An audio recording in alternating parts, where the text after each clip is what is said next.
trabajo mecánico y energía. Bueno, la idea es establecer una ayuda para los casos en los que las aceleraciones son variables. Nosotros todo lo estudiado hasta ahora, que es tanto cinemática como dinámica, hemos supuesto aceleraciones constantes. Pero ¿qué pasa, por ejemplo, si nosotros hacemos que un móvil se desplace en forma horizontal, luego por un plano inclinado y luego por un plano horizontal? Ustedes van a decir, no hay problema, yo sé calcular perfectamente bien lo que pasa en el plano horizontal, luego es una rampa, una caída, ¿no? Como en una montaña rusa, por ejemplo, y luego un sector en donde es acelerado, y luego ya está todo calculado. Yo puedo calcular tiempos con las ecuaciones de cinemática. Ahora, si los cambios de horizontal a plano inclinado fueran graduales, es decir, fueran moderados, ya ustedes estarían transitando por tramos de aceleración variable, porque el vector g, no sé si ustedes recuerdan, se proyectaba como g seno de alfa. Y si el plano es gradualmente inclinado, como pasa en las montañas rusas, por ejemplo, ya no sabrían cómo operar. Entonces, vamos a establecer una nueva herramienta que es muy importante para lo que sea ese tipo de cálculos con aceleraciones variables. Por ejemplo, otro ejemplo más. Si ustedes impulsan un objeto, una piedra, con una gomera o con un resorte, vamos a decir un pinball, tiran para atrás, la pelotita está y luego es impulsada, ¿no? ¿Cómo es impulsada? Con un elemento cuya fuerza depende de la longitud. ¿Se acuerdan que el resorte la fuerza era igual a K por X? Bueno, quiere decir que el móvil, mientras está impulsándose con el resorte o la piedra con la gomera, está teniendo una fuerza y por lo tanto una aceleración, porque si dividimos por su masa tendríamos una aceleración, que es variable a medida que se va desplazando.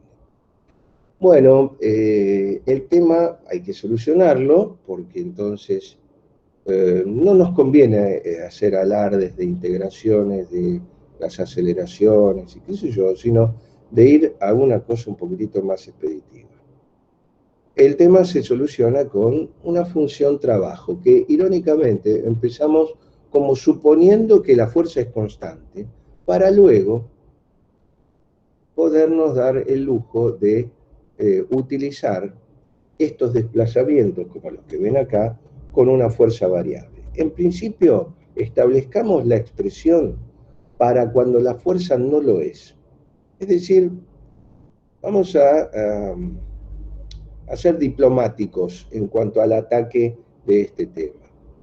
Vamos a decir, me conformo, está bien, voy a definir una nueva función, aún siendo la fuerza constante. Y después, sutilmente, utilizaremos la fuerza variable. ¿Cómo definimos nuestra nueva función? W se le pone en los libros, bueno, van a encontrar que viene de libros no traducidos, pero al final sigue. Miren, se popularizó el término, la letra, perdón, W, como work en inglés, que es trabajo, ¿verdad? Bueno, este trabajo mecánico lo vamos a calcular haciendo un producto aritmético de la fuerza colineal con este vector de desplazamiento, ¿sí? Diferencia de dos vectores posición. Entonces tenemos este vector de desplazamiento colineal con fuerza y hacemos simplemente un producto. Si queremos graficar la fuerza en función de la distancia, primero suponemos que la fuerza es absolutamente constante. Y tendríamos el área bajo la curva como el cálculo del trabajo mecánico hecho. Las unidades son el newton metro, y acá lo que estamos haciendo es obligando a dos cosas. Hay dos condiciones que se están cumpliendo.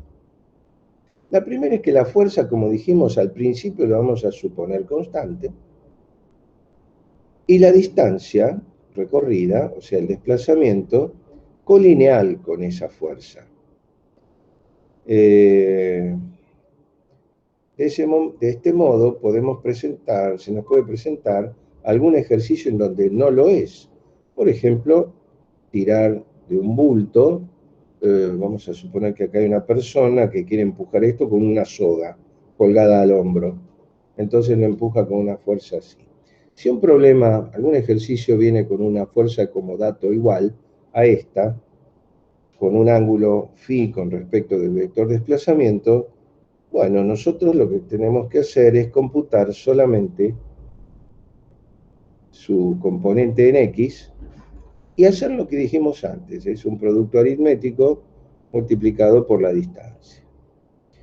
¿Qué es la fuerza en X? Bueno, obviamente ustedes ven acá como que es una proyección, ¿sí? Como una iluminación desde arriba y ver la sombra que produce este vector en este otro horizontal.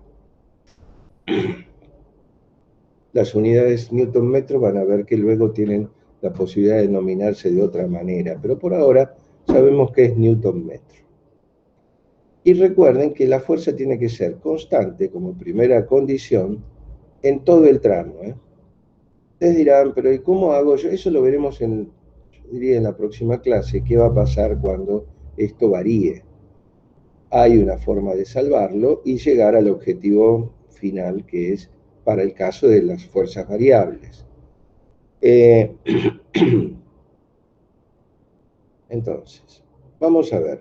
Definimos ya, tenemos como exigencia proyectar. Fíjense que si nosotros robamos a los matemáticos una operación, nos podría permitir devolver la fisonomía inicial a esta expresión.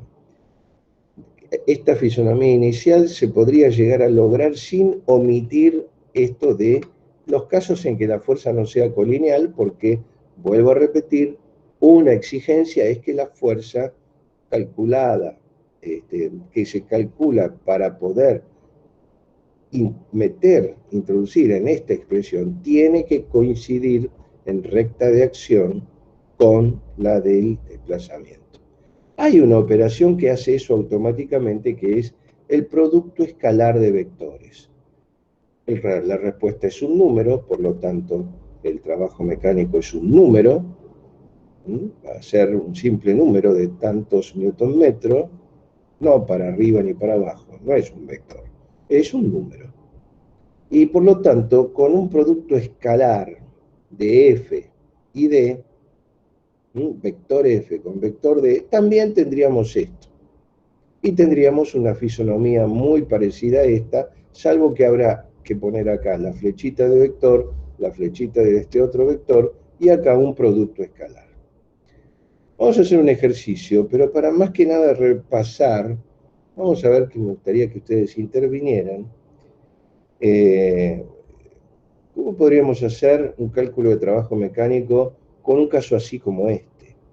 Vamos a poner un vector posición como este, pero no tan acostado sobre el eje X, que sea -2 más 4 menos 3, un vector en 3D.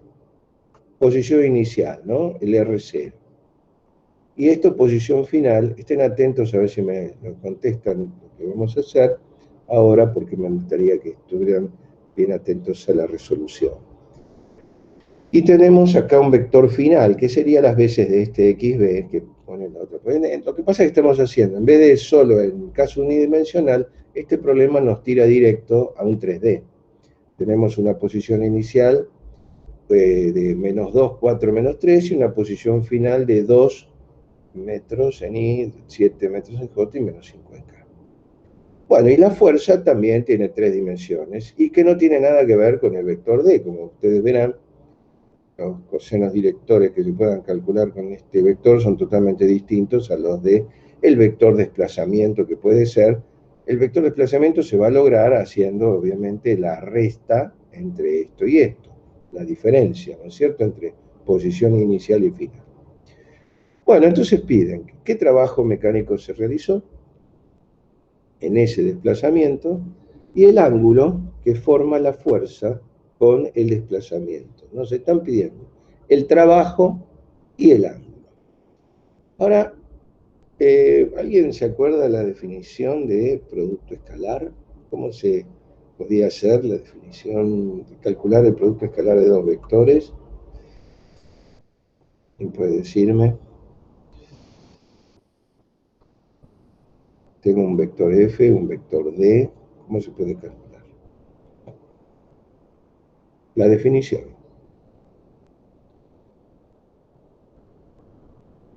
Está puesta acá, ¿no es cierto? El módulo de uno por el módulo del otro por el coseno del ángulo comprendido. ¿Se acuerdan de eso? ¿Alguien vio en álgebra o algo? ¿No? ¿Nadie? Sí, profe, lo vimos. Va, yo al menos lo vi en álgebra, pero no me acuerdo. Bueno, vamos, ahí está. Entonces vamos a tratar, el que no se acuerda, tratemos de recordar a ver si podemos resolver. Yo soplo lo que haya que soplar, no hay problema. Lo que me interesa es que se estén dando cuenta de lo que queremos hacer. Acá tendríamos que hallar, a ver, el módulo de esto, el módulo de la diferencia de estos dos,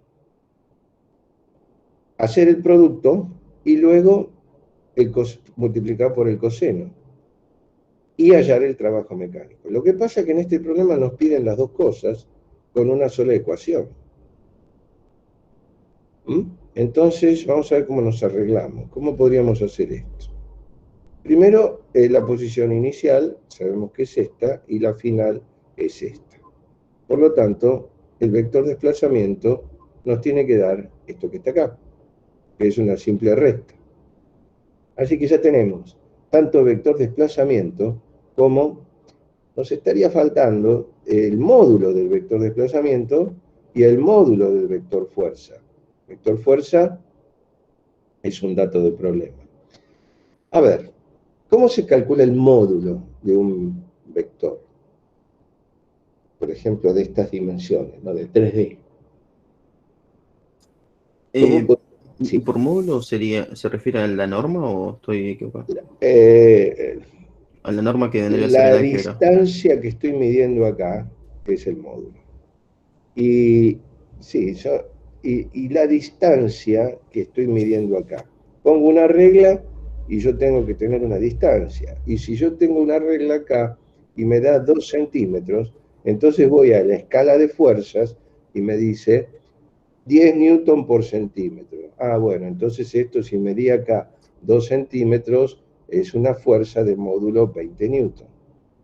Perdón, Es profe, ¿no se decir, podría usar la posición inicial para crear el vector fuerza? el vector fuerza ya viene dado acá. Perdón, la norma me refiero. El módulo. El módulo, ¿cómo calculamos eso? Por la norma. Eh, Es que, 25 NI por menos 2 MI más 6 NJ por 4 MJ, etcétera. mm, a ver, yo tengo un vector en 3D. ¿Cómo puede ser? Eh, no sé, me parece como que tendríamos que ver un poquitito más en el espacio, porque, está bien, yo sé que ustedes tienen las fórmulas, realmente ustedes las estudian. A mí me gustaría que, ver si lo podemos resolver de manera, aunque sea un poco gráfica. Piensen un poquito, porque yo sé que ustedes eso lo recontra saben, incluso hasta con lo del ingreso, ¿no? Con lo que han visto en el examen de ingreso. Eh, pues piensen un poco, a ver cómo hallar el módulo de un vector, o la norma de este, porque no, me parece que no es, ¿saben qué? Me parece que no era acertada la respuesta de recién. La norma, un vector sería el primer, o sea, el primer factor elevado al cuadrado, más el segundo elevado al cuadrado, más el tercero elevado al cuadrado, y todo Ujú. eso raíz, pero, o sea, raíz cuadrada. Que no sé si aplica a lo que Sí, está sí, haciendo. sí, sí, sí, sí, está bien. Sí, está perfecto eso. Es decir, sumar los tres elementos, tres componentes al cuadrado y tendríamos, ¿no? De un vector cualquiera. A ver, espérense, a ver si puedo hacer, les puedo dar una idea un poco más exacta. Esperen un poquito. A ver, vamos a hacer, se va, un segundo, ¿eh? Um, em, no, está bien, lo que dijeron recién está perfecto. Vamos a hacerlo palmo a palmo, a ver si podemos. Bueno, fíjense, yo les trato de poner esto que está acá, a ver si se entiende. Yo tengo un vector en 3D, tengo X y Z, X y Z.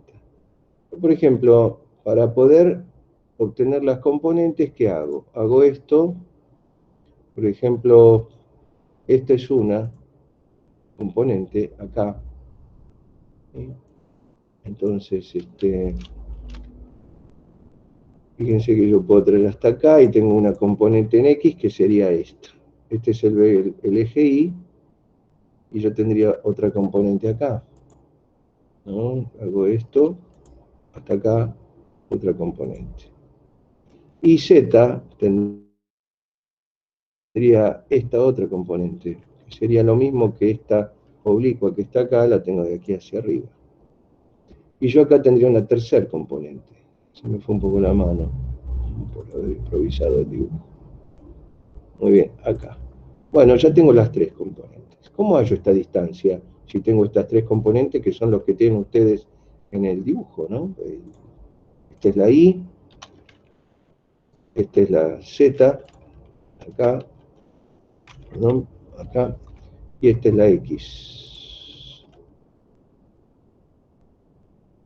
¿Cómo hallan eso? Bueno, ustedes dicen, elevo los tres al cuadrado. Bueno, si ustedes elevan X al cuadrado más Y al cuadrado, ustedes ya tienen esta, exactamente, tienen esta hipotenusa al cuadrado, esto que está acá. X al cuadrado más Y al cuadrado, en este piso tienen esta distancia. Sería como utilizar Pitágoras. Exactamente, están usando un re Pitágoras, porque tienen un Pitágoras para esto que está acá con el X y el Y. Y luego, con este X más Y al X cuadrado más Y al cuadrado, que sería todo esto, después suman el Z cuadrado. Y entonces tienen un Pitágoras en este otro triángulo vertical. O sea que usaron un primer Pitágoras para obtener este cateto que a la vez es hipotenusa de este triángulo en el piso, y luego en la tercera dimensión le suman el Z cuadrado y obtienen esta distancia. Y si siguen en los espacios n-dimensionales, cuando van a ver en Matemática 3, se van a sorprender, el que tenga que hacer Matemática 3, va a decir, ¿cómo hay espacios n-dimensionales? Claro, porque a veces hay problemas que se definen con estados, que tienen varias variables. Entonces uno tiene que hallar, ¿quién diría? Se va a llamar, bueno, por ahí con otro nombre, identidad de Parseval, todo ese tipo de cuestiones que hacen esto mismo, pero en n dimensiones. ¿Qué hay que abstraerse? Bueno, no todo es el espacio, ¿cierto? Bueno, entonces ya con eso ya saben cómo calcular un módulo, de lo que fueren, ¿cierto? Bueno, ya sabemos los módulos del delta R, cómo se calcula eso. Entonces ya tendríamos este factor y este factor calculado. Nos piden esto y nos piden esto. Caramba, son dos incógnitas con una misma ecuación. ¿Cómo hacemos entonces? Bueno, ¿alguien se atreve a hacer un producto escalar solamente con estos dos vectores sin el coseno? Imposible, ¿no es cierto? La definición de producto escalar es única. ¿Quién me puede decir, aportar otra cosa?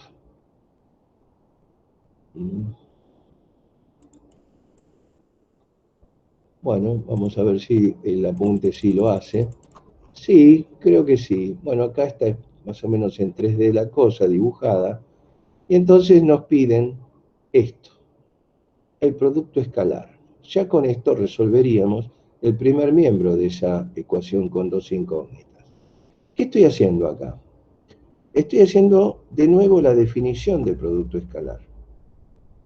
¿Qué dice la definición de producto escalar? Módulo de uno por módulo del otro por el coseno del ángulo comprendido. Bueno, entonces yo tengo que hacer f escalar delta r. F es todo esto, delta r es todo esto, y el producto escalar es poner un paréntesis acá, escalar, un paréntesis acá, y tendré que hacer una distributiva de productos escalares. Por ejemplo, este vector está acá, componente de este otro más grande, pero este vector lo puedo hacer escalar, debo distribuirlo en todo esto. Si yo distribuyo esto escalarmente, tengo que hacer el producto escalar de esto por esto. Como estos dos versores son iguales, entonces estos dos vectores son colineales. El ángulo entre ellos es 0 y por lo tanto el producto escalar me da directamente el producto de las componentes, porque el coseno de 0 es 1. Pero después tengo que seguir haciendo la distributiva de esto con esto. Pero tengo que hacer el producto escalar de esto en dirección X, que es el versor Y, con otra que es en dirección Y, que es el versor J. Por lo tanto, este producto escalar me da 0, porque tengo acá un coseno de 90 y tengo que no poner nada. Y si hago lo mismo con esto, también me va a dar 0, porque estoy hablando de versores de distintos ejes. Por lo tanto, lo único que me quedó de este elemento distribuido en todo esto es este. Ahora hago lo mismo con el segundo. Este segundo vector, que está apoyado sobre el eje Y, por tener el versor J, tiene que ser distribuido en estos tres. Si hago el producto escalar distributivo, el único que me va a quedar va a ser el colineal con ese, el J, y por lo tanto me queda, aplicando la definición única de producto escalar, FI por delta I. Y bueno, repetimos lo mismo con Z, y nos va a quedar esto, pero no como definición de producto escalar, una definición B, un plan B que a veces tiene. No, la definición de producto escalar es única. Que a esto sea como corolario, bueno, acá los dos lo aprovechamos.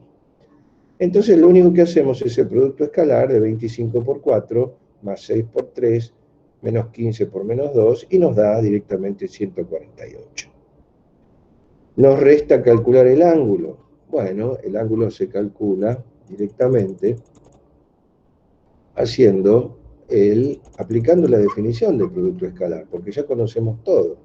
Conocemos el W, conocemos el módulo de F, conocemos el módulo de delta R, lo único que tenemos que hacer es despejar el coseno del ángulo y el ángulo. Así que si operan, obtienen 22.68 grados. ¿Está claro? ¿Alguna duda? A mí sí me quedó bastante claro. Ah, perfecto. Bueno, seguimos. Esta es la demostración de las que les estuve comentando, léanla, tranquilos, y no van a tener problemas. Seguimos. Ejercicio 2. Vamos a aplicar lo que ya sabemos, pero ya con un grado mayor de dificultad, que es teniendo en cuenta todas las fuerzas que aplican a este caso, por ejemplo, habiendo rozamiento. Sabemos que la fuerza de rozamiento era una fuerza bastante complicada, era un tema caprichoso, ¿sí? Que tenía que calcular el módulo por un lado, la recta de acción por el otro, el sentido por el otro. Es decir, el módulo era el mu por n, el sentido lo daba el vector velocidad, la recta de acción lo daba la paralela a las superficies en contacto. Bueno, todo eso es un tema que damos por sabido, porque para eso han examinado las largos apuntes de rozamiento, ¿no es cierto? Entonces, eso hay que aplicarlo ahora. Entonces, nos dicen, vamos a desguazar a full el concepto de trabajo mecánico. Ustedes dirán, estos ejercicios están elegidos con estratégicamente con el objetivo de complicar. Y sí, la verdad que sí, los elegí sí, por esa maldad que a mí siempre me caracteriza. Pero el objetivo es avivarse de todo ahora, no después en el examen. Entonces, sí, es un ejercicio destinado a que vean el máximo de detalle, por eso quiero que los examinen, porque les estoy pidiendo todos los trabajos mecánicos de todas las fuerzas que están actuando. Acá simplemente les están diciendo que hay un bloque apoyado sobre una superficie que tiene un mood dinámico o cinético de 0,3. Y entonces, a mí lo que me gustaría es, primero, conocer los trabajos de la fuerza A, y que se desplaza 60 centímetros, puesto con toda la mala fe, la mala onda, de que se equivoquen, porque 60 no va, es el 0,6 metros, ¿no es cierto? Entonces, hay un desplazamiento de 60 centímetros, calcular los trabajos mecánicos de fuerza, peso normal, fuerza de rozamiento, y el de todas las fuerzas. Bueno, el de todas las fuerzas, lo agregué así como para terminar de desanimar a quien lee el programa. Bueno, vamos a explicarlo todo. Bueno, el trabajo de F. F es un dato del problema, que como ya les dije, viene oblicuo. Y oblicuo no me sirve para calcular, yo ya sé que el desplazamiento es horizontal, y ese dato oblicuo no me sirve, voy a tener que proyectarlo. El ángulo me lo dan, así que muchas gracias, vamos a utilizarlo para esta operación que nos da 6 Nm. 20, el módulo de F, coseno de 60 por 0,6. Nos da 6 Nm el trabajo mecánico. Bien, el trabajo de la fuerza-peso. Muy bien. El trabajo de la fuerza-peso. ¿Cuánto vale el peso? Yo tengo 4 kilos de masa, la gravedad es de aproximadamente 10 metros por segundo al cuadrado, entonces M por G son 40 newton, producto escalar con el coseno. No pierdan tiempo. Si el ángulo entre el peso y el desplazamiento es 90, yo ya sé que el coseno de 90 es 0. Toda fuerza que se desplaza normal, que tiene recta de acción normal al desplazamiento, ya con solo mirar tienen que saber que da trabajo nulo. Entonces, la fuerza-peso, no calculen nada, ya directamente saben que acá hay un trabajo mecánico nulo. Pregunto, ¿qué trabajo mecánico hace la fuerza centrípeta en una trayectoria circular?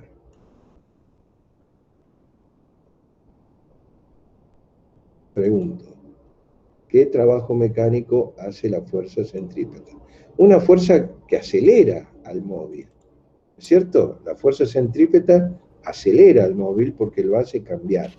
Pero, ¿sí? ¿Escucho? No, iba a decir si se refería a la dirección a la que acelera el objeto. Bueno, pero Son momento. El trabajo mecánico de estas fuerzas. El desplazamiento es con un diferencial, en este caso vamos a hacerlo en términos exactos. Yo estoy desplazándome así. Sí. ¿Sí? Entonces, si yo me desplazo en forma tangencial, en este punto mi vector de desplazamiento es un diferencial de S a 90 grados de la fuerza. ¿Qué trabajo mecánico está haciendo esta fuerza? Nulo. Por eso la velocidad es constante. Claro, el año que viene esta fuerza va a ser magnética. Se va a calcular como carga, esto va a ser una carga, y va a intervenir, va a llover de arriba para abajo, metiéndose al papel un campo magnético B. Entonces, si esto tiene una velocidad B, la fuerza es Q por vectorial, por un producto vectorial del campo y la velocidad. Bueno, ¿El objeto magnético estaría en el centro del modelo o estaría abajo? No, es como, eso se divide en varias unidades el estudio. Es como si yo estuviera haciendo llover de arriba para abajo contra el papel un campo magnético B, B mayúscula, pero va de arriba para abajo y penetra el papel o sale del papel de manera normal al mismo, de manera perpendicular. Ok. ¿No? Entonces, cuando está así la carga, de por sí ya va a tener hay una ley que se llama ley de Lorentz. Van a ver que si hay una carga que se mete en un campo magnético que llueve de arriba para abajo, entonces, o entrando o saliendo del papel, entonces la fuerza magnética va a ser esta. Así, se genera una fuerza magnética que apunta siempre al centro y va a ser una fuerza centrípeta. Y la van a tener que igualar, que se va a calcular de carga por velocidad que tenga y por el campo magnético, la van a tener que igualar al mv cuadrado sobre r que estudiaron acá, para poder calcular el radio de giro de esta partícula en un campo magnético. Así que tengan listo todo esto, pero le van a preguntar, ¿qué trabajo mecánico hace? Nulo, porque siempre es una fuerza magnética normal al desplazamiento. ¿Me explico? Como en este caso es la fuerza peso. Así que todo lo conceptual que vean ahora les va a servir de mucho. Bueno, y con esa ecuación que les dije antes, calculan el radio de giro. Esto es importante porque, por ejemplo, un ciclotrón funciona con esto. Un ciclotrón es un acelerador de partículas, pero esto no es que la acelera, la hace girar. Después viene un campo eléctrico que la acelera, y después se mete en otro que lo hace girar de nuevo, después otro campo eléctrico que la acelera, y la va acelerando en cuotas, pero el campo magnético se dedica a hacerle que pegue la vuelta y que se ponga de nuevo en el tobogán, una y otra vez hasta que después se va agrandando y después sale disparada. Pero son todos conceptos de física 1, metidos en física 2. ¿Me explico? Sí. Bueno, entonces,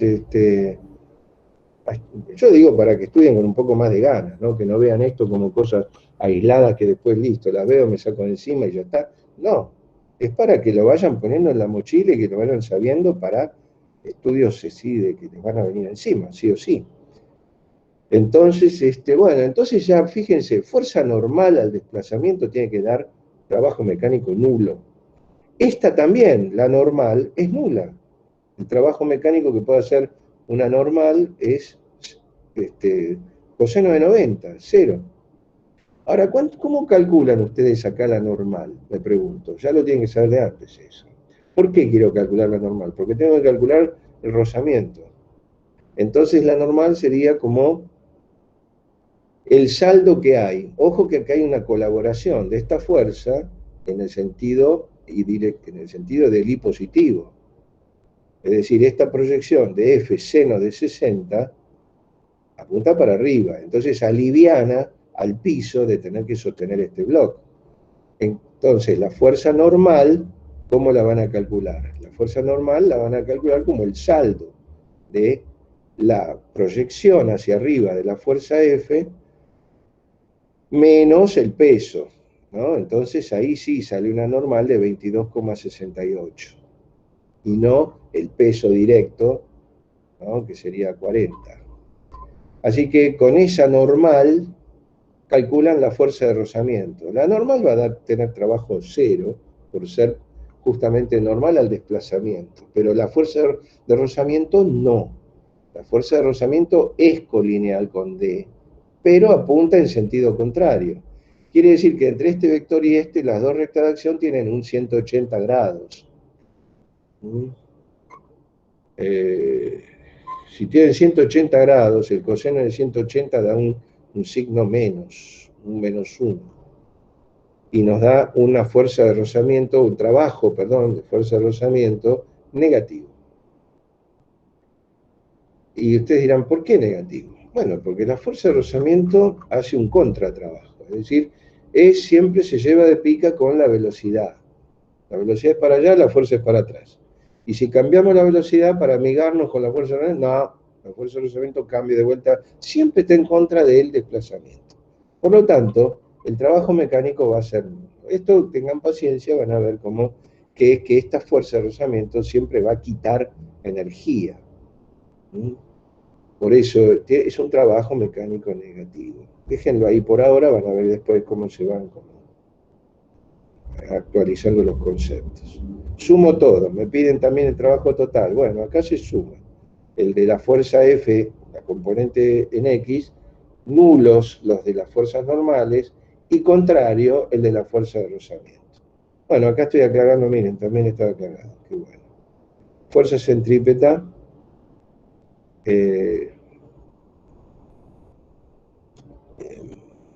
no tiene trabajo mecánico. Trabajo mecánico siempre nulo. Y acá, bueno, acá hay una aclaración muy importante que dice que el trabajo mecánico de las fuerzas opuestas al desplazamiento es siempre negativo. Está bien eso. Hay dos casos de fuerzas de trabajo negativo. Por ejemplo, la fuerza de gravedad en el ascenso de una moneda. Si yo tiro una moneda hacia arriba, obviamente la fuerza de gravedad va a ser un trabajo negativo. Ahora, cuando esa moneda llega arriba y luego baja, el trabajo de la fuerza de gravedad va a ser positivo.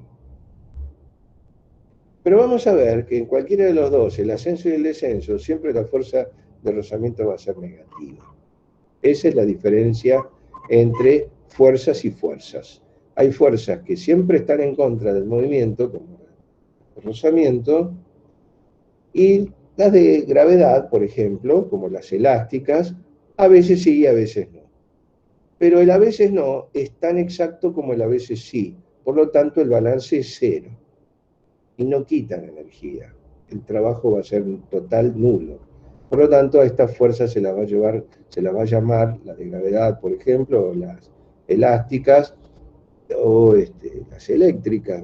Pero por ahora no me meto con física 2, pero en física 1 sí, gravedad y elásticas son fuerzas de rozamiento, son fuerzas no conservativas. En cambio, las fuerzas de rozamiento dinámico sí son de pérdida. Ojo que esto es dinámico, ¿eh? Si fuera estático no habría trabajo mecánico, porque no hay desplazamiento. Hay fuerza de rozamiento estático, pero al no haber desplazamiento no hay trabajo, no quitan nada. Pero sí las de dinámica, fuerza de rozamiento dinámico, que sí están robando energía por un trabajo negativo. Ya vamos a ver después la equivalencia entre trabajo y energía. Acá está. Bueno, pero vamos a ver el próximo ejercicio, que es problema... Bueno, ya está. Vamos a ver, después vienen los demás. Bueno, fíjense, acá tendríamos, ¿por qué digo yo que quita energía? ¿A qué le llamamos energía? Bueno, vamos a hablar de más de una forma de energía. Una que es primero la equivalencia. ¿Por qué decir trabajo? Yo dije que al tener un trabajo negativo está teniendo un incremento negativo de energía. ¿De dónde sale eso? Bueno, del teorema. Yo acá pongo relación entre trabajo y energía, porque en realidad se lo titula en los libros de física teorema fundamental del trabajo y la energía, qué sé yo. Y bueno, son nombres muy académicos, pero a mí me parece como que a veces inhiben un poco. Vamos a ver, dice, se trata de cuantificar el efecto del trabajo mecánico realizado. Yo tengo, por definición, fuerza por distancia, ¿no es cierto? La fuerza, habíamos dicho, era masa por aceleración, y la distancia es el vector de desplazamiento, lo que se desplazó. Así que reemplazando nos quedaría trabajo mecánico como masa por aceleración por distancia. Pero recordemos, ¿qué era aceleración en cinemática? ¿Se acuerdan? ¿Cómo se calculaba la aceleración? Estoy hablando de la cinemática unidimensional, ¿no es cierto? Me parece que no, muchos no se acuerdan. A ver, ¿se acuerdan de este gráfico? Donde acá teníamos las posibilidades de velocidad-tiempo. En este gráfico de velocidad y tiempo tenía uno arriba que era desplazamiento-tiempo y abajo otro que era aceleración. Pero con este nosotros podíamos ver todo, porque por un lado estaba el display de velocidad-tiempo, que eran las ordenadas. Pero por otro lado había una inclinación, bien a la vista, pero por otro lado más yo podía ver un área, acá veía un trapecio con un cierto área que lo podíamos subdividir en ver este rectángulo más este triángulo, o un truco que era poner un promedio y trazarlo como si fuera un rectángulo. Bueno, vamos a ver, recuerden brevemente, vamos a hacer un recuerdo, nada más, un repaso, que la tangente, que es la inclinación, era velocidad final menos inicial, que es este cateto, sobre el tiempo, ¿no? Y nos daba la ecuación 1. Luego, con esto, decíamos que también podíamos calcular. Esto nos daba, nos daba información de aceleración, que era el gráfico que estaba abajo. Pero el gráfico que estaba arriba era el desplazamiento, que era el área, que se podía calcular con el promedio por este tiempo. Este promedio por el tiempo desarrollado, e incluyendo la ecuación 1, nos daba esta otra expresión 2. El desplazamiento era velocidad inicial por tiempo más un medio de aceleración de tiempo al cuadrado. Es decir, velocidad inicial por tiempo es este rectángulo, y el un medio de aceleración por tiempo al cuadrado era este rectángulo, este triángulo que estaba acá arriba. Y finalmente hallábamos, elevando al cuadrado esto, el link entre espacio y velocidad, y hallábamos esto que está acá. Bueno, con este repaso podemos tranquilamente, aplicando esos dos conceptos a lo que estamos viendo ahora, podemos realmente ver que si reemplazamos aceleración por eso de que velocidad final menos inicial sobre tiempo, y desplazamiento como el promedio por tiempo, como el área, vemos que acá hay una diferencia de cuadrados, este t y este t se simplifican, y nos queda un medio de m velocidad final al cuadrado menos un medio de m velocidad inicial al cuadrado. A este término, un medio de m por velocidad al cuadrado, se lo llama energía de movimiento, energía cinética, que no solamente tiene en cuenta el FUP, la velocidad, qué bárbaro, sino con qué porte está trabajando ese móvil. Es decir, esto es un escalar, por supuesto, al igual que el trabajo mecánico. Ustedes dirán, pero ¿cómo? La velocidad es un vector. ¿Por qué es un escalar acá? Ah, porque tomo el módulo. No, porque tomo el módulo no, es porque yo tengo un vector elevado al cuadrado. Y un vector elevado al cuadrado es un vector escalar por sí mismo. Es vector f escalar, producto escalar, vector f. El ángulo entre vector f y vector f es 0, por lo tanto el coseno es 1 y me queda que el producto escalar, elevar al cuadrado un vector, me da ese módulo al cuadrado, es un número. Así que tendremos la diferencia de energías cinéticas, o bien el incremento que tuvo de energía cinética al haberle inyectado un trabajo mecánico.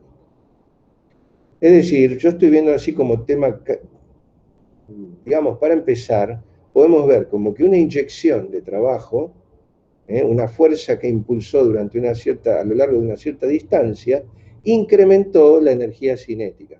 Esto es, en realidad no es causa-efecto, a veces suele ser efecto-causa, es decir, si un móvil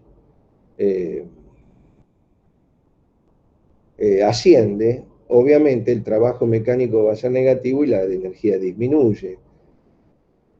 En fin, eso lo vamos a ir viendo de a poco, pero ustedes van a ver como que al principio funciona pensar así, que si yo inyecto un trabajo, estoy somatizando eso en el móvil, como el móvil me lo va a demostrar como que aumenta su energía cinética. Bueno. También un cambio de energía puede generar un trabajo, ¿verdad? Un trabajo de fuerza de rozamiento. Si yo pateo un bloque en un piso, a la larga se frena. Bueno, esa disminución de energía cinética es porque realizó un trabajo mecánico. Bueno, entonces ven como que hay un intercambio. Esto se llama ni más ni menos el teorema del trabajo y la energía, ¿no? La energía se evalúa en joules. ¿Qué son joules? Bueno, ustedes dirán, pero ¿cómo? Yo ya tenía la unidad acá con el newton metro. Tenía la unidad con el newton metro y ¿cómo es esto? Ahora me ponen joule. No, no es que ponemos joule, es, vamos a ver, pongamos, obedezco esto. ¿Qué tengo acá? Kilogramo. ¿Acá qué tengo? Metro cuadrado sobre segundo al cuadrado. Bien. Pero si yo pusiese en vez de metro cuadrado, pongo metro por metro. Acá. Yo tengo kilogramos metro sobre segundo al cuadrado, que ya es newton. Y porque es masa por aceleración, ¿verdad? Kilogramos metro sobre segundo al cuadrado es newton. Y como me quedaba un metro, queda newton metro. O sea que da lo mismo. En realidad, energía en un medio de mv cuadrado son joules, ¿sí? Y trabajo más bien como hay un intercambio, hay una dualidad, una biunivocidad, son biunívocas, ¿va?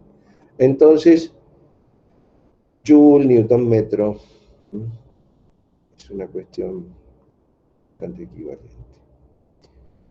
Bueno, esto ya está comentado. Vamos a ver si hay algún ejercicio más básico.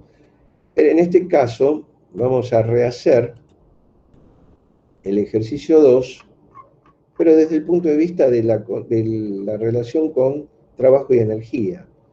Es decir, verificar el teorema de la energía en el ejercicio 2 mediante consideraciones dinámicas. Suponer, acá hay un error, suponer que el móvil parte del reposo. Tengo siempre que estar revisando apuntes, no se termina nunca, ¿no? Suponer que el móvil parte del reposo, ¿sí? Y entonces tendríamos como una energía cinética inicial nula. Y que todo el incremento de energía, todo este incremento de energía que tenemos acá, es a partir de cero. Pero no hay obligación, ¿eh?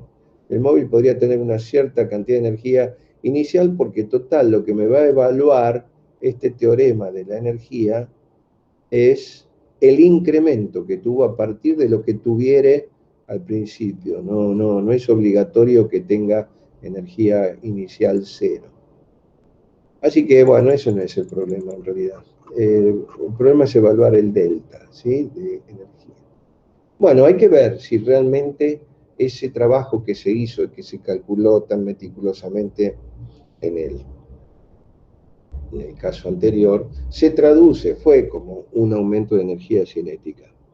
La única forma es ver con consideraciones dinámicas o cinemáticas, si ustedes quieren, cuánto aumentó de velocidad.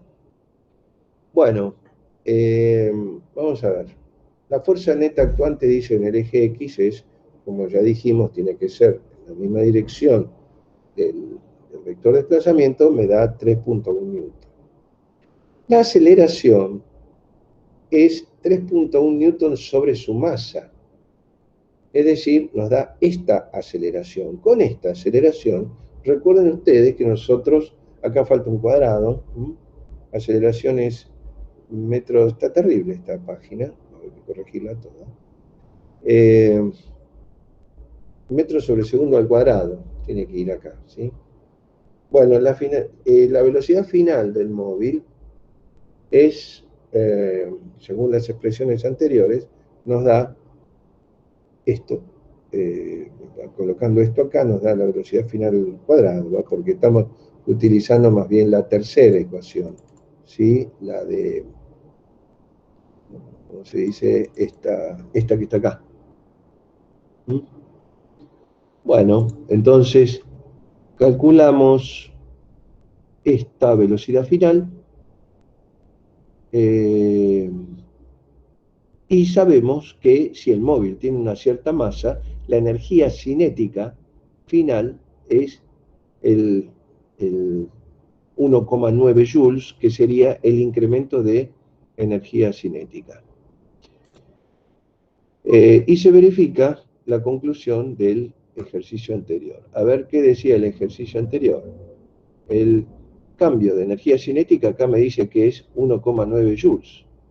Pero el teorema me dice que eso tiene que ser igual al trabajo. Vamos a ver, ¿qué calculamos en el ejercicio 2? Ah, ¿ven? El trabajo calculado fue 1,9 newton metro. Así que coincide. El trabajo y la energía se verifica, la relación entre ellos. Bueno, vamos a ver el ejercicio 4, que nos pone un poquitito más en tema con respecto de lo que es energía cinética. Nos dicen calcular la energía de los siguientes cuerpos. Energía de movimiento, ¿no? Cinética. Una persona de 60 kilos corriendo 5 metros por segundo. Bueno, 60 kilos, 5 metros por segundo, al cuadrado, 25 metros. Acá está mal, ¿no? No, está bien. Metros cuadrados sobre segundo al cuadrado, 25 nos da 750 joules. En el punto B nos dicen un vehículo de 800 kilos, chico, ¿no? Marchando a 36 kilómetros por hora. Ojo que acá esto no va. Kilómetros por hora hay que pasarlo a metros por segundo, porque estamos hablando del MKS. ¿Qué enseñanza nos da? Ojo con el sistema de unidades. Dividir por 3,6 nos da 10 metros por segundo, que elevado al cuadrado nos da 100 metros por segundo al cuadrado. Metros cuadrados sobre segundo al cuadrado. Nos da 40.000 joules. Enseñanza del punto B, ojo con las unidades. ¿Por qué divido por 3,6? Bueno, en vez de poner kilómetro pongo 1000, o sea, 10 a la 3, el 36 lo dejo tranquilo. En vez de poner K pongo 10 a la 3. Y acá abajo en el denominador, en vez de poner hora pongo 3600 segundos. Listo. Así que eso nos da dividir por 3,6. Después, el punto C. ¿Qué nos dice? Ese mismo móvil, pero duplicó la velocidad. Ojo, ¿duplicó la velocidad? Sí. Pero ojo que cuadruplicó la energía. ¿Está claro? Bueno, ojo con eso. Acá hay un cuadrado que no hay que olvidarse. A veces veo un medio de masa por velocidad al cuadrado. ¿Por qué? Porque se confunden con un concepto que vamos a ver más adelante, que es el de cantidad de movimiento, que es masa por velocidad, nada más. Pero a veces olímpicamente ponen, aunque las unidades no le van a dar, pero ponen, bueno, un medio de mv en vez de un medio de mv cuadrado. Bueno, ¿qué va a pasar ahora en este problema? Bueno, vamos a ir a la pirámide de Keops. ¿Hace falta? No, en realidad no, estamos bien en un plano inclinado, pero los problemas siempre hacen un cuento de algo, cuentito para que el alumno... Bueno, la pirámide de Keops tiene 137 metros de altura. Genial. Así, 137 metros así. Determinar el trabajo necesario para elevar un bloque de 200 kilos a velocidad constante desde la base hasta la cima. A, verticalmente, es decir, desde acá hasta acá, con una soga, por una rampa, ¿no? A 30 grados, sin rozamiento, o sea, con ruedita, vamos a poner acá. Y después, supongo, agrego, calcular el trabajo mecánico de la fuerza de gravedad para los casos A y B. ¿Qué me cuentan? A ver, ya que saben el tema. Veamos verticalmente. ¿Cómo es el tema vertical? ¿Qué trabajo mecánico puedo calcular acá? Si me ayudan, vamos a andar mejor porque se van a solucionar los temas siguientes más livianamente. A ver, acá, más holgadamente. ¿Cómo hago? Yo quiero hacer primero este trayecto vertical. Ustedes, que por empezar, ¿qué piensan? ¿Qué es más fácil? ¿Subirlo verticalmente o por la rampa? ¿Qué va a dar más trabajo mecánico? ¿Alguien puede opinar?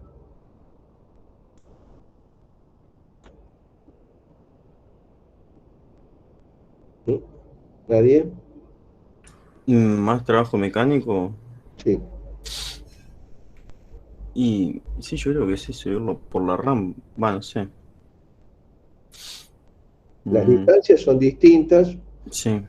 No sé, ¿qué opinan?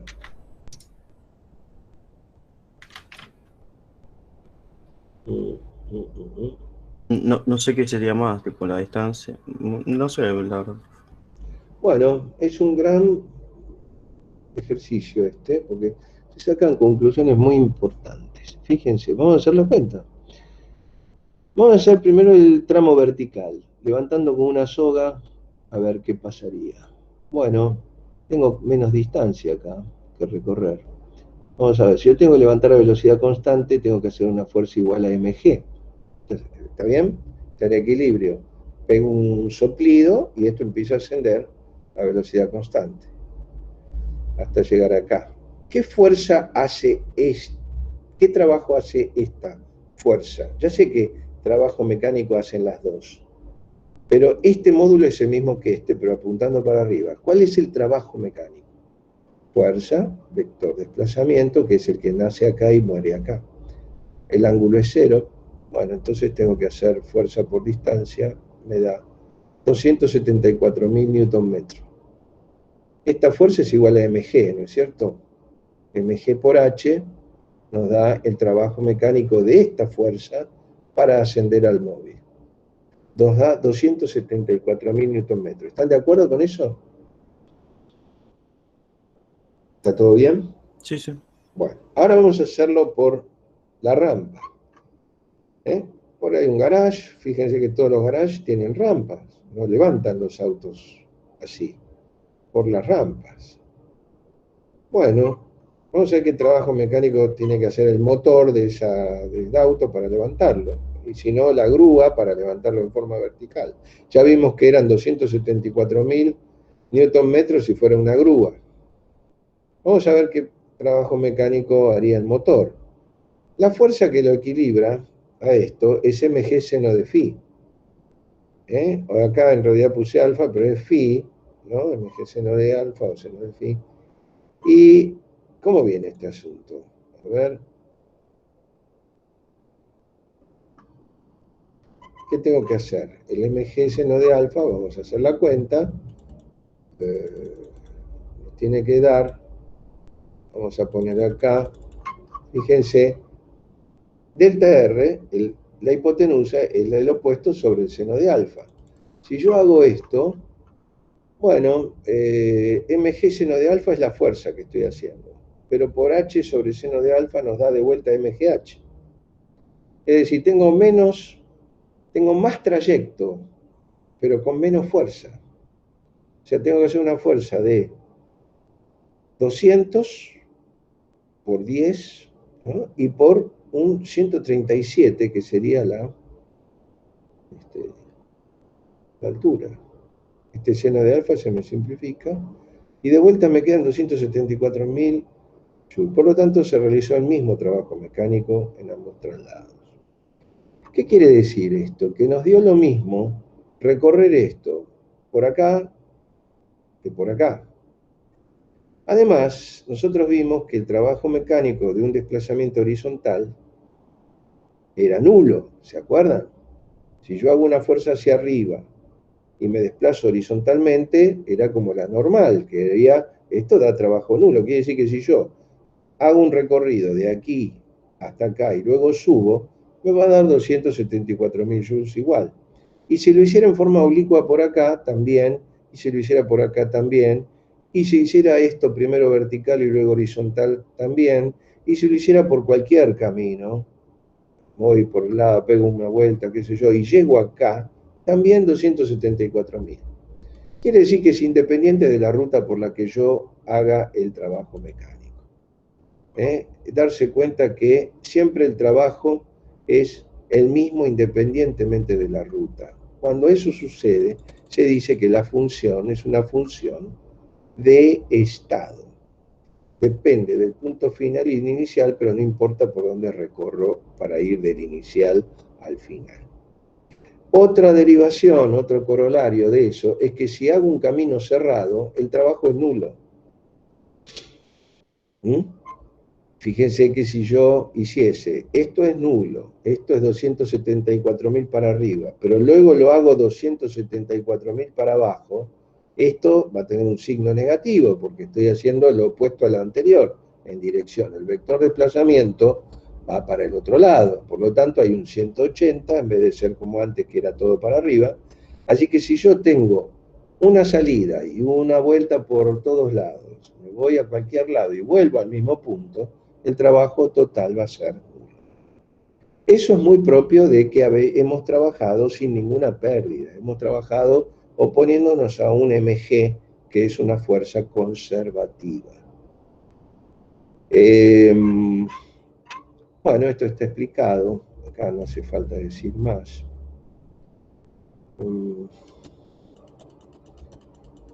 Es importante este concepto, ¿eh? Ojo, porque... Profe, una cosa.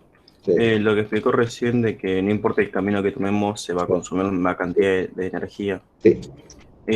Esto tiene que ver también con No, la ley de ¿cómo se va a consumir energía? No, estoy agregando energía si yo hago un trabajo. No. Quise decir lo que no va a requerir más energía, o sea, Está bien. lo que dijo recién de los caminos. Sí.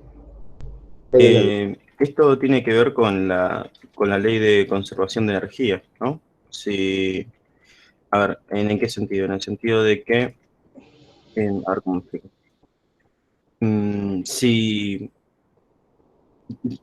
O sea, yo no estoy mirando si va a consumir más, estoy mirando si va a consumir menos, que no hay forma de que una acción consuma menos energía, ¿no? En este caso. No sé cómo explicarlo, sinceramente. No, pero lo que pasa es que lo que sucede es que todavía no tenemos otra forma, es decir, vamos a tener que evaluar primero, con tiempo, por eso este tema yo quiero verlo como si fuera con microscopio, porque primero tenemos que establecer claramente en una ecuación cuál es la energía disipada, cuál es la energía conservada, ¿no? Es decir, vamos a tener una ecuación en donde vamos a tener el total de los intercambios de posibles energías. Cuando yo estoy ascendiendo, van a ver como que yo estoy, quién sabe lo dejo quieto al móvil acá, pongo en la pirámide esta, pongo el móvil acá arriba y lo dejo ahí. Y está quieto. Ustedes van a decir, ¿qué energía tiene cuando está quieto? El señor Gonzalo le pregunto. Yo muevo esto hasta acá arriba y lo dejo quieto ahí. ¿Qué energía va a tener? Y a ver, yo creo que la fuerza de gravedad va a seguir interactuando, pero el objeto no va a estar en movimiento. Entonces, ¿qué energía tiene? Y cero, ¿o no? Tiene energía cero. Sí, pero a ver, yo hice un trabajo mecánico para subirlo. Claro. ¿Y tiene energía cero? ¿A dónde fueron esos joules? ¿Desaparecieron? Claro, eso corresponde de donde tomes la medida, me imagino. Pues si vos empezás a Desde el contar piso, desde el piso. Claro, entonces no. Entonces sería un... A ver, actualmente tendría cero, pero si miramos el registro, tendría una cierta cantidad de energía que fue necesaria para subirlo. Y entonces, al final, ¿cuánta energía tiene? ¿Cero? ¿Por qué? ¿Por qué decimos que tiene energía cero acá? Y porque, a ver, entiendo Está yo. quieto, porque está quieto. Claro, sí, porque se encuentra en reposo. Bueno, lo que sucede es que vamos cubriendo el tema de manera con primera capa de pintura, después que seque eso, la semana que viene vemos la otra capa, cuando ya secó, no, la otra semana, vamos a hacer así. Vemos cuando ya está bien seco, recién ahí podemos poner la segunda capa de pintura, porque si no se hace un pasticho. Acá ya sé que ustedes dicen, como está quieto, yo sé evaluar un medio de mv cuadrado y esto me da cero de energía. Pero porque ustedes están observando al móvil que está quieto. Ustedes tienen como sistema el móvil. Pero no es la única forma de energía que vamos a ver. Ustedes están viendo la energía desplegada por el móvil a través de su velocidad. El móvil lo ven desplazarse y dicen, pucha, qué energía que tiene. Claro, pero yo lo estoy poniendo acá y está quieto, y luego lo largo, vamos a hacer la reversa. Está sin energía, como dijeron recién, y lo dejo caer. Cuando llega al piso, justo cuando está por tocar, no cuando tocó, cuando está por tocar, ¿está quieto eso? No está quieto. Entonces tiene energía cinética. Uh-huh. ¿Y de dónde la sacó? Si tenía cero acá. Y de la fuerza que ejerce la gravedad. No, momento. ¿Estamos hablando de fuerza o estamos hablando de energía? Fuerza ya estaba en dinámica. Ahora estamos hablando de joules. La moneda nuestra dejó de ser el Newton, ahora es el Joule. Ok. Acá tenía 0 Joule, acá arriba. Y ahora me dicen que tiene Joules acá. Acá. ¿Y de dónde lo sacó? Mm, a ver, No se yo... puede, no se pueden emitir Joules por si se creen que acá hay un banco central de Joules. No. ¿Me explico? Eso en física no existe el banco central. No hay posibilidad de emisión de Joules, ni de quemar Joules. Los Joules se conservan. Entonces, ¿cómo puede ser que si acá no tenía Joules, al dejar caer me dicen, no, no, no, acá sí tiene Joules? No, no pueden fabricarse Joules de la nada. Si acá tenía ciertos Joules, acá también los tenía. La misma exacta cantidad de Joules. Pero ¿cómo puede ser si estaba quieto? Acabo de decir que no tenía Joules. ¿Qué está pasando acá? Lo que pasa es que tiempo al tiempo, por eso les pido, que vamos a ver dos formas importantes de energía que se van a intercambiar entre ellas. Cuando yo hice un trabajo y lo puse acá arriba, pongan un estante, un ladrillo, supongamos, en un estante. Un repositor pone una caja en un estante y luego pone, lo deja caer, se quiebra el estante, se rompe y le cae en el pie. La veía quietita acá, dice, no tiene energía esta caja. Ah, sí, bueno, pero cuando le cae en el pie se da cuenta que sí tiene energía. ¿Por qué? Porque acá la tenía de otra forma la energía, la tenía acumulada, no la tenía desplegada. El trabajo que se hizo para que el repositor hizo para poner eso acá arriba, es un trabajo que quedó acumulado como energía potencial del sistema, porque se tomó el trabajo de separar del piso la caja y ponerla ahí arriba y dejarla quieta. Cinética no tiene, pero sí cargó energía, pero de otra forma, de una energía acumulada. En electricidad van a ver que eso es la carga de un capacitor, es poner cargas de una placa a la otra y la van a dejar quieta ahí. Y van a decir, ¿cómo? No hay circulación de corriente. No me disipa como el microondas, el almagril o ¿cómo se llama? La tostadora que cuando circula me disipa calor. No, no disipa nada porque está acumulada la energía. Ahora, pongan los dedos en un capacitor cargado grande, van a ver cómo los patea.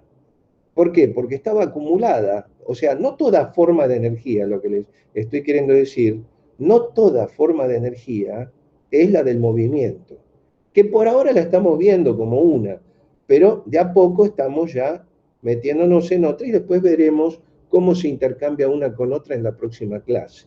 ¿Está claro? Pero es válida la pregunta suya, señor Gonzalo, porque sabe que esas intrigas que le vienen ahora le sirve para recibir mejor los conceptos que vienen. ¿Me explico? Esas inquietudes son muy, digamos, preparatorias para que todo lo que le venga con, digamos, más certeza. ¿Está claro? Sí, sí. Bueno, entonces con un poquito de paciencia, si usted me da un crédito, va a ver cómo después va a entender todo, dónde va, dónde vienen los joules, con un criterio que usted dijo lógico, sí, no se puede perder ni ganar joules, tienen que conservarse. Así que por ahora vamos a pensarlo en forma de trabajo mecánico. Vamos de lo sencillo a lo más complejo. Por ahora estamos haciendo humildemente un trabajo mecánico con una fuerza y elevando un móvil hasta acá. El trabajo mecánico resultó ser en un ascenso 274.000 joules en forma vertical. Si lo elevábamos por la rampa teníamos exactamente el mismo trabajo. No sirvió cambiar de ruta. Acá lo que hicimos es un pago en cuotas. Acá nos dicen, mire, haga menos fuerza.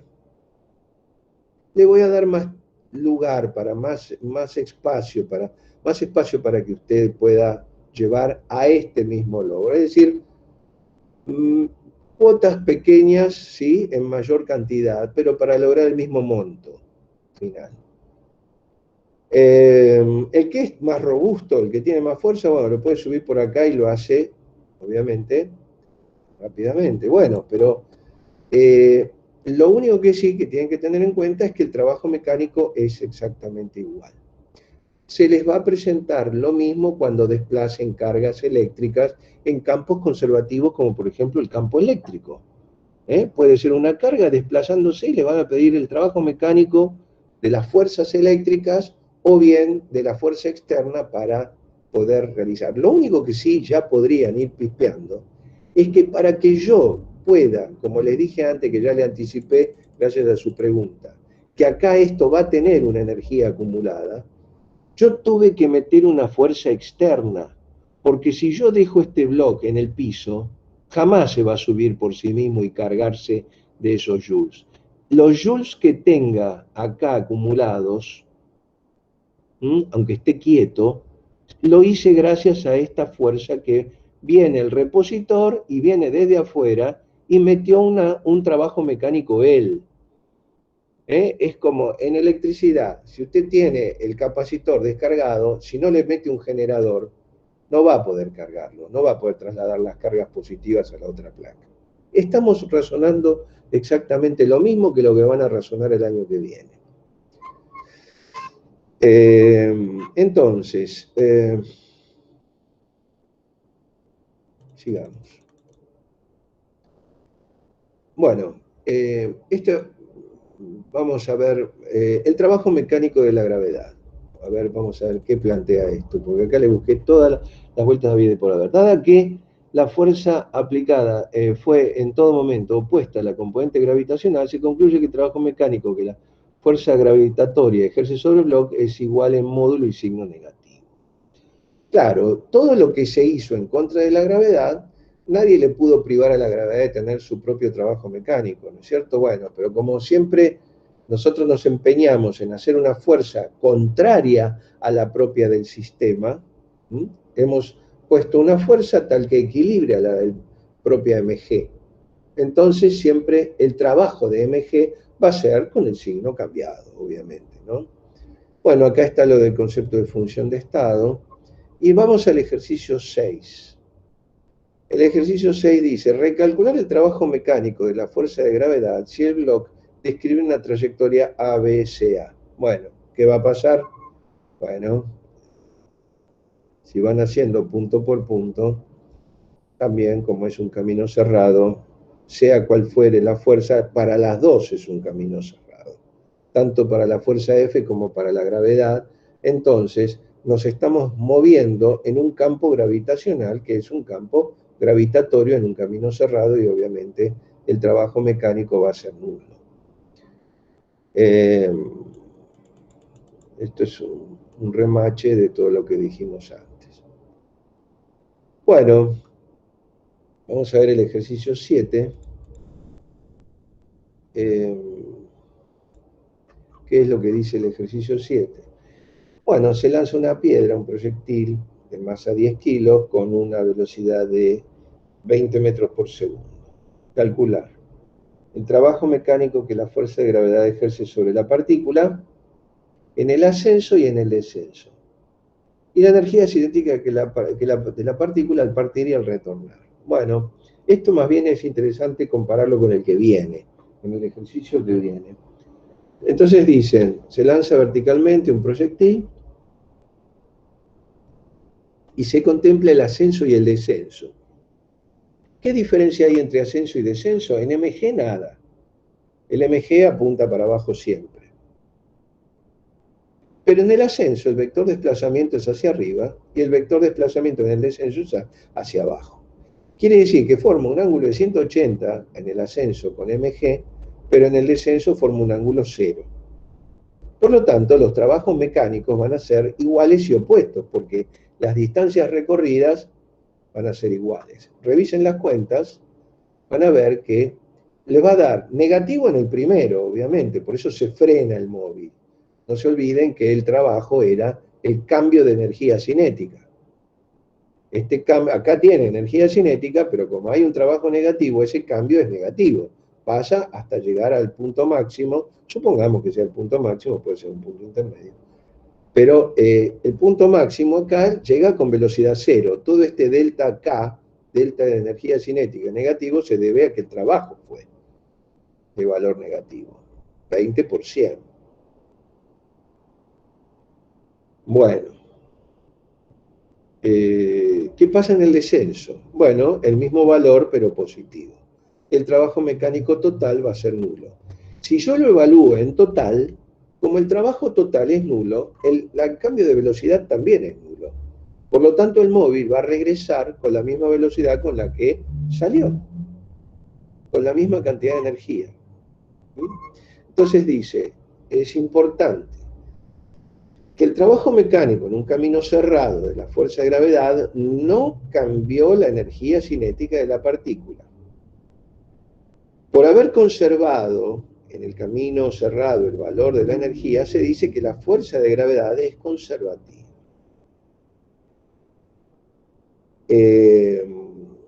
Bueno, acá extendemos la conclusión que ya sacamos y comentamos, recontracomentamos, ¿no? Al ejercicio 7. Cualquiera hubiera sido la trayectoria cerrada de la partícula del campo gravitatorio, también se habría conservado la energía. Si lo quieren ver esto, por ejemplo, de otra manera, acá, supónganse, descompongan esta trayectoria, por ejemplo, en, vamos a ver, supongamos que yo voy de aquí por acá, hasta acá. ¿Por qué me dio igual levantarlo con una grúa que desplazarlo por acá? Supongan esta trayectoria, pónganla con lupa acá, como si fuera una escalinata de pequeños escalones, horizontal, vertical, horizontal, vertical, horizontal, vertical. Así, en tramos infinitésimos para un lado y para el otro, para un lado y para el otro, para arriba, para el costado y para arriba, para el costado y para... Así una escalinata infinita desde A hasta B. ¿Qué va a pasar en los tramos horizontales? La fuerza es perpendicular al desplazamiento, por lo tanto, el trabajo es nulo. Pero en el pequeño tramito vertical sí se computa ese trabajo mecánico. En el próximo horizontal no, en el próximo vertical sí. No, sí, no, sí, entonces va a ser todos los verticales sí, sí, sí, sí, sí. Al final estoy sumando nada más que los verticales. Y me queda todo esto oblicuo, me queda como igual el vertical. ¿Se entendió esto?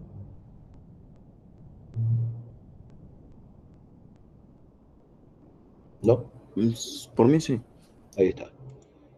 Sigamos. Bueno, 8. Ahora, nosotros seguimos lanzando la moneda. ¿Y qué va a pasar? ¿Que sigue acá? Sí, sigue esto y acá y un ejercicio más. Bueno, no sé si están cansados. Esperen, aguanten un cacho más y vamos a ver.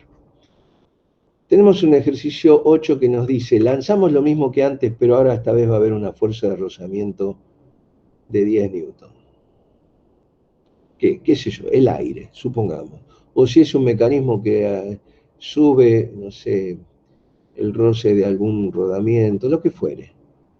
Acá hay una fuerza contraria en el ascenso. ¿Qué dijimos antes de la fuerza conservativa? ¿Qué característica tenía antes? En el ascenso apuntaba para abajo y en el descenso también apuntaba para abajo. Es propio de la energía, perdón, de las fuerzas conservativas, que siempre se quedan apuntando para el mismo lado, tanto en el camino de ida como en el camino de vuelta. Van a encontrar eso también en las fuerzas elásticas. Cuando yo voy con un block y me voy a chocar contra un resorte, al principio la fuerza me frena porque apunta para atrás, pero después me impulsa siguiendo apuntando para atrás. Es decir, las fuerzas elásticas también son conservativas porque se mantienen firmes tanto en la ida como en la vuelta. Entonces todo el trabajo negativo que hacen en la vuelta se reinserta de nuevo en el móvil como positivo. Acá tenemos una fuerza que no, acá hay una contrera permanente, porque cuando esto asciende la fuerza apunta para abajo, en contra del movimiento, y cuando esto desciende la fuerza apunta para arriba. Entonces, acá vamos a ver. Si hacemos la misma cuenta anterior, ¿sí? Tenemos un trabajo de fuerza de rozamiento adicional de menos 182 Nm en el ascenso. ¿Mm? Acá tenemos que, ojo, cuando calculamos, tenemos 100 más 10, ¿sí? Como fuerza, y por lo tanto la aceleración va a ser distinta y el camino recorrido va a ser menor. ¿Mm? Tenemos un ascenso de un trabajo de menos 182 Nm en el ascenso. Bueno, ahora en el descenso también vamos a tener un trabajo de menos 182. De la fuerza de rozamiento, ¿no es cierto? Ahora fíjense que acá, en el trabajo de las fuerzas conservativas, que los agrupé a la izquierda de la sumatoria de todos los trabajos, fíjense que acá hay una compensación de más menos. La fuerza conservativa primero quitó 2000 y luego entregó 2000. Y las fuerzas de la derecha, que son la de rozamiento en el ascenso y descenso, siempre quitaron. Menos 182 y menos 182. El trabajo total es menos 364 y por lo tanto la energía final no van a ser los 2000 anteriores, van a ser menos. Es decir, que el móvil va a sufrir el efecto del aire rozante, es decir, va a venir con menos velocidad que con la que salió o con menos energía cinética que con la que salió. Quiere decir que ustedes ya están viendo en una ecuación dos grandes bloques. Los que no roban energía y los que sí roban energía. Que eso, despacio, ya la semana que viene, o la otra semana, perdón, vamos a ver en detalle. Acá hay una inclusión de una letra. O sea, el trabajo de fuerza de rozamiento, esto que está acá, ya sabemos que es negativo. Pero se suele poner, como es en este caso disipativo. Disipativo significa que lo termina friccionando esa cantidad de newton metros, termina rozando contra algo y generando calor. En termodinámica van a ver que calor siempre se explicita con la letra Q y es un valor, un trabajo negativo. Pero se toma como módulo de calor, la cantidad de calor que a la larga está disipada en el ambiente, porque si bien el ambiente roza contra el móvil va a levantar su temperatura y luego por convección lo va a transmitir al ambiente. Bueno, acá está clarísimo, ¿no? Dice, se intercambia energía cinética por energía térmica, es decir, la disminución que hubo acá de estos joules comparado con los 2000 se transformó en calor, lisa y llanamente, ¿no? No puede volverse a restituir. Ustedes fíjense que cuando el móvil ascendió, la energía cinética cambió, pero luego se restituyó en el regreso. En cambio, el calor, lo que pasó a calor, no hay forma de restituirlo. Es decir, ya se pasó al otro terreno de la termodinámica, y el año que viene van a decir, bueno, ahora con calor vamos a tratar de generar movimiento, vamos a hacer un motor.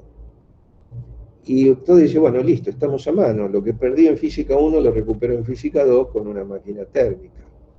Bueno, lamentablemente no va a ser tan rendidora la cosa. Van a ver como, quién sabe, ustedes ponen calor, pero esa energía que ustedes quieren lograr, por ejemplo, moviendo un eje, y lamentablemente no va a tener el mismo rendimiento. Van a tener que poner plata en fuego, pero no van a obtener la misma cantidad de joules en movimiento, ¿no? Van a gastar joules con plata en calor, pero los rendimientos, aunque tengan la más óptima de las máquinas, es el ciclo Carnot, no lo van a lograr, no van a lograr un 100%. La única manera que tendrían de lograr un 100% es trabajando con una fuente fría de 0 Kelvin, cosa imposible, ¿no? qué sé yo, una fuente fría, estoy hablando de que ustedes saben que un motor, por ejemplo, tiene dos fuentes. Una caliente, que es la de la bujía que hace chisporroteos y entonces explota dentro del cilindro, ¿no?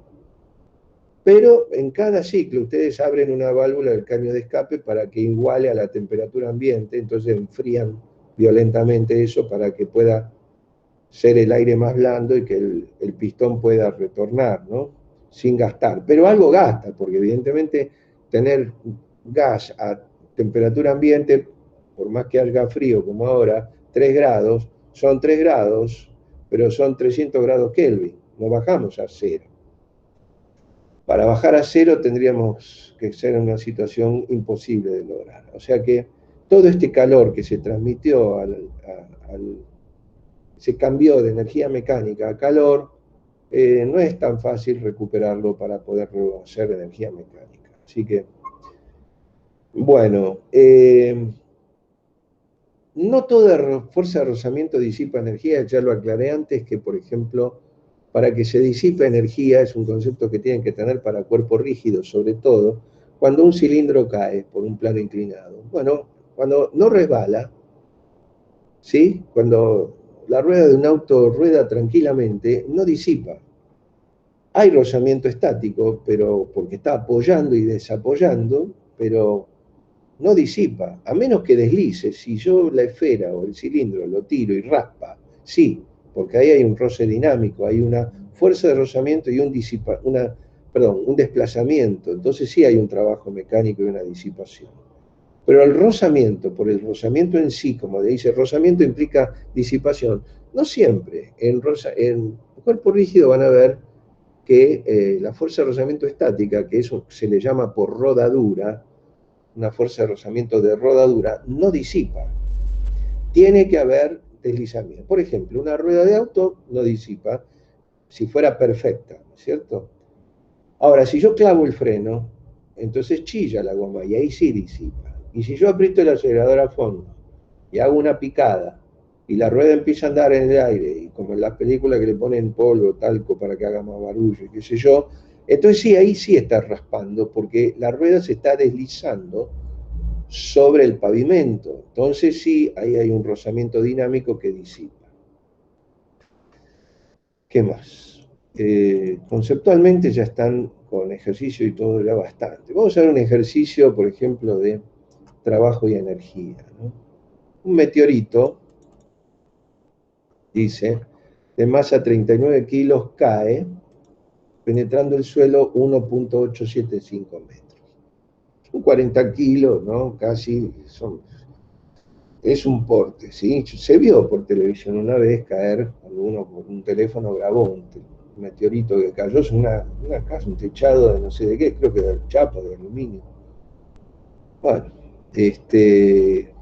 hace bastante tiempo, ¿no? Pero salió por televisión. Todo el mundo decía que era el penal de Higuaín en esa época, porque Higuaín tiró un penal para la tribuna, no me acuerdo. Y dice, no, este es el penal de Higuaín que cayó.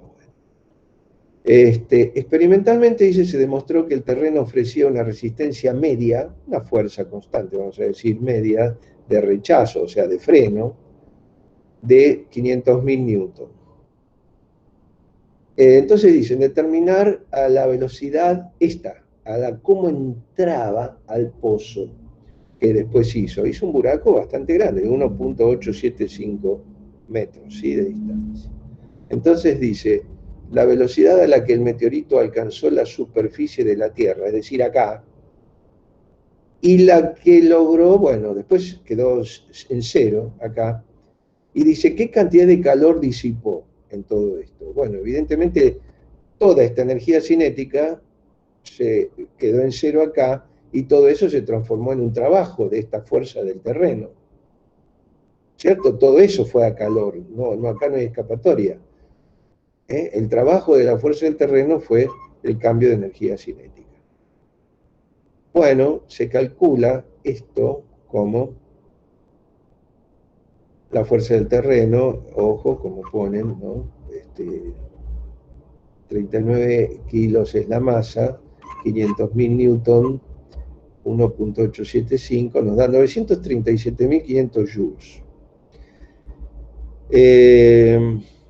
Bueno, acá está explicado, el terreno hace fuerza negativa, ¿por qué? Y porque el desplazamiento es para abajo, y la fuerza del terreno siempre fue hacia arriba, ¿no? Entonces, es en contra de lo que es la velocidad. Acá termina con energía cinética cero, y por lo tanto, todo ese trabajo mecánico es lo que tenía como energía cinética el móvil, que después quedó en nula. Acá la energía cinética es cero, pero tenía todo esto, así que todo fue a trabajo de terreno. El trabajo de terreno implica disipación. Así que la cantidad de calor son estos 937.500 joules. Bueno, a partir de acá vamos a... Claro, ven, por ejemplo, acá tendríamos lo que es energía acumulada. Fíjense, es lo que yo les explicaba al principio. Cuando yo hago trabajo mecánico en contra, yo lo que estoy haciendo es acumulando energía, porque lo estoy moviendo a velocidad constante. Yo no estoy agregando energía cinética.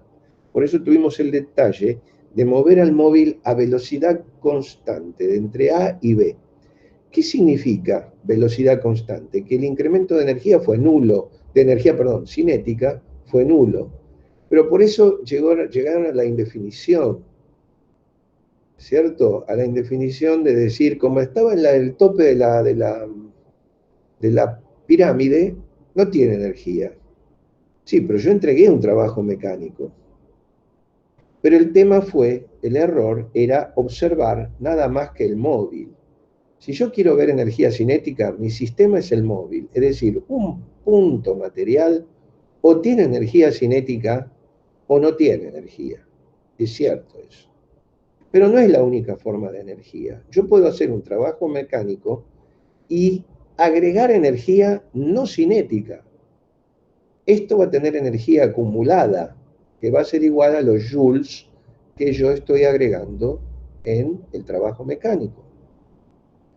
Entonces acá está explicado, ¿no? Cuántos agregué por desplazar 100 newton hacia arriba con una fuerza igual y opuesta, ¿no? A lo largo de 20 metros de altura. Entonces lo lanzo con 2000 joules y llega hasta acá arriba. Bueno, acá está la gran pregunta, ¿no? Que yo les hice. Surge la pregunta, ¿dónde están los joules que el móvil tenía en el punto A? Acá no tiene ninguno, pero porque estamos queriendo ver solo joules cinéticos. ¿Serán solo joules cinéticos los que hay? No, hay una forma que es la de hacer trabajo mecánico y otorgarle energía a disipar a futuro. Es una energía a cuenta de lo que se vaya a mover más adelante. Ustedes, por empezar, estarían generando una separación. Entonces estamos hablando como que energía cinética no le dan, porque están moviendo a una velocidad constante. Pero sí están separando algo que se está atrayendo. Este MG es una atracción del móvil con la Tierra. Entonces están separándolo al móvil de la Tierra con un trabajo mecánico. Están metiéndole al sistema una energía de separación, no una energía de movimiento. Y cuando hablo de separación, hablo de dos cuestiones, de dos cosas. Porque yo si hablo de que esto está separado 20 metros, sí, ¿separado de qué? Yo no puedo decir, estoy a 5 metros. Ustedes me van a preguntar, sí, pero ¿a 5 metros de qué? Y del escritorio. Bueno, ahora sí, yo sé que hay un escritorio y hay un punto de un lado y del otro. Entonces, la separación siempre implica dos cosas. Y esta nueva forma de energía, de acumulación, implica dos cosas. Estamos hablando del planeta y del móvil. Entonces el sistema Tierra y móvil va a tener una energía acumulada. ¿Cómo se va a llamar esa energía? Bueno, energía de separación. En algunos libros viene como energía de reconfiguración, porque antes estaban juntos y ahora están separados. el móvil con la Tierra, o energía a disipar cuando suelte al móvil y el móvil caiga y me dé en el pie. Entonces, energía potencial, como ustedes le quieran llamar, pero es una forma de energía que quedó almacenada en el sistema para que esté disponible. Cuando cargan un capacitor, también tienen una energía disponible. Y si le ponen una resistencia o una lámpara, la va a encender, porque esa disponible que quedó acumulada produjo luz o calor, y o calor. Si es una LED, va a crear más bien luz que calor, y si es una de filamento, más calor que luz. Pero bueno, o más o menos. Pero es un nuevo concepto de energía que es del sistema total, de tierra, de las dos cosas que se estén atrayendo. Por ejemplo, va a funcionar igual en un resorte, son dos puntas de un resorte, que si yo las estiro, se atraen. Si yo le engancho una masa a un resorte y lo estiro, bueno, obviamente, o lo comprimo, estoy creando una energía potencial también, elástica. Así que primero hay que vencer a las fuerzas que se atraen, por ejemplo acá la gravedad, con otra externa. Entonces, al usar la fuerza externa, estoy pudiendo calcular la energía potencial. Bueno, acá está todo explicado. Fíjense, léanlo con tiempo. Acá está con el planeta incluido, ¿no? Y entonces van a ver cómo hay un intercambio. Por ejemplo, si yo acá estoy trabajando en un terreno conservativo, no pongo fuerza de rozamiento, no hay disipación, no pongo nada. Yo hago un trabajo mecánico y elevo esto hasta acá. ¿Tiene energía? ¿Cuál? Y sí, velocidad constante, bueno, si fue a velocidad constante no hubo cambio de energía cinética, pero hice trabajo mecánico. Ah, bueno, pero entonces queda acumulado como una energía disponible. Ahora suelto esto. Bueno, esa energía disponible se traduce en cinética. ¿Está claro? Ahora al señor Gonzalo le estoy preguntando. Sí, profesor. Ahora, ¿cómo hice para cargarlo de energía acumulada? Bueno, tuve que tomar una fuerza externa, y agregar un trabajo. Un trabajo mecánico, ¿sí? Que está evaluado acá. ¿Cómo se calcula la energía potencial gravitacional? Del sistema, no del móvil, La del móvil era la cinética nada más. ¿Por qué? Porque mi universo era el móvil. Ahora, mi universo es lo que vimos antes. Esto es mi universo, el móvil más el planeta. Si es en cuanto a energía acumulada. En capacitor va a ser una placa respecto de la otra. Y la pila, el generador, va a ser quien hace el trabajo mecánico de elevar la carga. Acá tenemos que para poder calcular la energía potencial, tengo que tomar una fuerza externa, que ya está recontra resaltada acá, del mismo valor que esta, que es la potencial, la gravitacional. Hago un trabajo mecánico que va a ser opuesto al mg, es cierto, pero no hay problema de eso. Yo evalúo el de esta fuerza. Este trabajo mecánico de esta fuerza es lo que me va a cargar de energía potencial. La letra U, bueno, es clásica de la nominación de energías potenciales. Bueno, no hay problema de incorporar un elemento más de notación. Y sabemos que entonces que el incremento de energía potencial es el trabajo de esta fuerza. Ojo que es la fuerza externa, la que acá hace el repositor, o lo que en física 2 va a ser el generador. Entonces tenemos un MGD o MGH comúnmente. Fíjense que el trabajo de MG es menos delta U. Es importante que graben esto para cuando construyamos la próxima clase la ecuación total de la energía. Así que acá piden rever el ejercicio de Keops.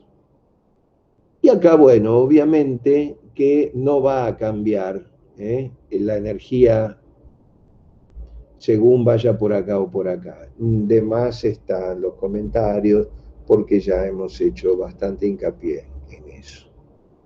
ir por acá o hacer toda la vuelta, da lo mismo. Siempre la cantidad de energía acumulada por el bloque en este punto va a ser exactamente yendo por cualquier ruta, siempre y cuando no aparezcan fuerzas de rozamiento, ¿cierto? Ahora, nosotros genéricamente llamamos fuerza conservativa a la de gravedad, o a la elástica, vamos a ver más adelante, o fuerza no conservativa. En realidad, hay dos clases de fuerzas no conservativas. La de rozamiento siempre quita energía, pero en un sistema nosotros podemos agregar energía, por ejemplo, subir, una montaña rusa sube y agrega. El motor, por ejemplo, que engancha y agrega energía. Bueno, tampoco es conservativa, porque está agregando a lo que sería un diálogo entre potencial y cinética, un intercambio de potencial cinética como sería en una montaña rusa. Pero para poner en marcha esa montaña rusa tuvo que haber un agregado. Ese agregado de ese motor tampoco es conservativo, pero no es disipativo.